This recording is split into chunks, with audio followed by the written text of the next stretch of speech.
This is simply another October night. Much like that October.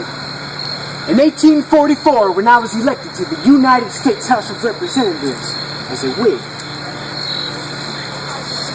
my friend Alexander Stevens and I celebrated. He walked with me in our nation's capital. Oh, the straggling streets, unpaved walks. So many years have passed since that night.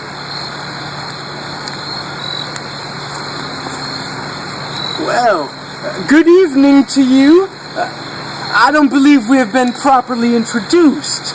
My given name was Robert Augustus Toombs.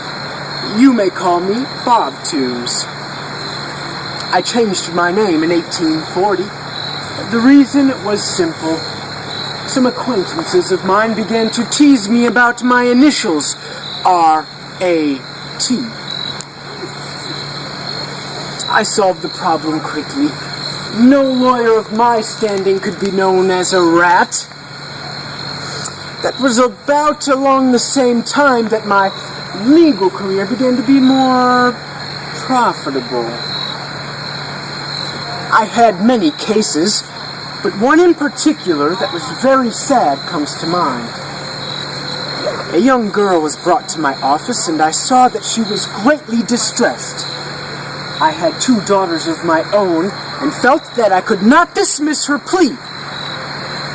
It seems she wanted to bring suit against her father for cruel treatment. I loved children and would not stand for her suffering, nor the account she gave. So, to court we went. I represented her and won the case. The jury returned a verdict for $4,000, the maximum sum allowed.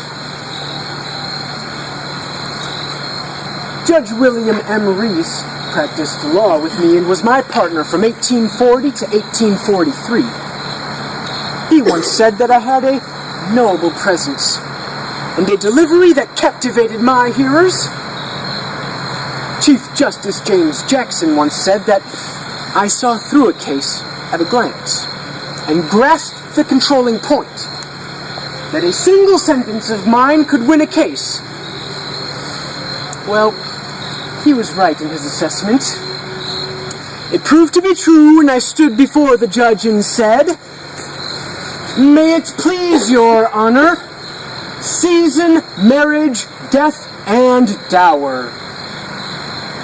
And I won the case, which was a land dispute for a widow, even though the law provided no protection for women's property rights. You see, this woman, she owned her property before she married.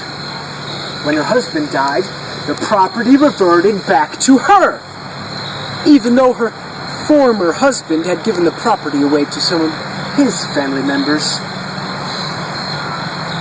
I remember that between the years of 1837 and 1843, I returned 200 cases and took judgment for over $200,000. Most of my business was in Wilkes and in Albert, and my fees for a single session of court often reached $5,000.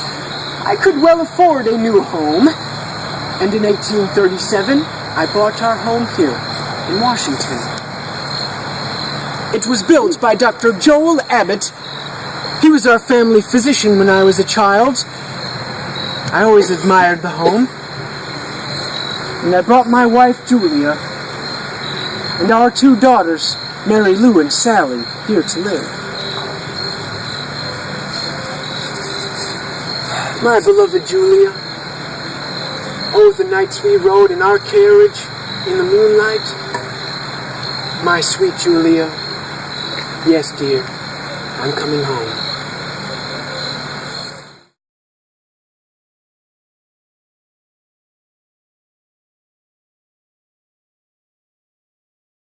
Beautiful, restful place, just watching over my loved ones.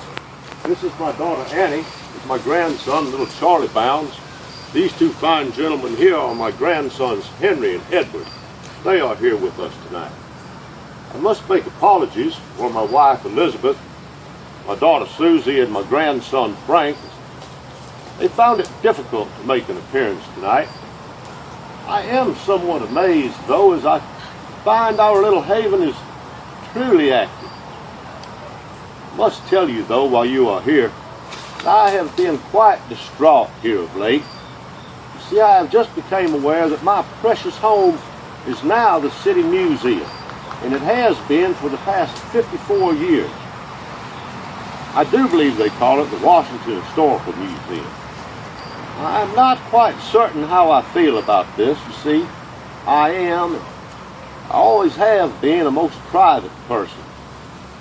However, I know my wife, my dear sweet Miss Elizabeth, she will be pleased, as she always loved entertaining so.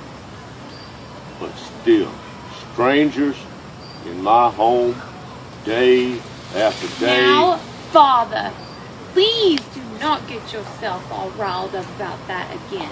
No, dear, not tonight, I promise. You see, we have company. I will tell you, though, while you are here, if you promise not to tell my Miss Elizabeth, I did slip over to our old home the other day. I was truly amazed. The visitors there on that day, they seemed to be enjoying themselves. Why, some of them even said that it was a hidden treasure for the state of Georgia. Can you imagine? Our home now contains some of the most important history from our state. I must give this some further consideration, I believe. No matter, though, either way, this is our home now. So if you will excuse me, I must get back to my Miss Elizabeth. Y'all please do have a most pleasant evening.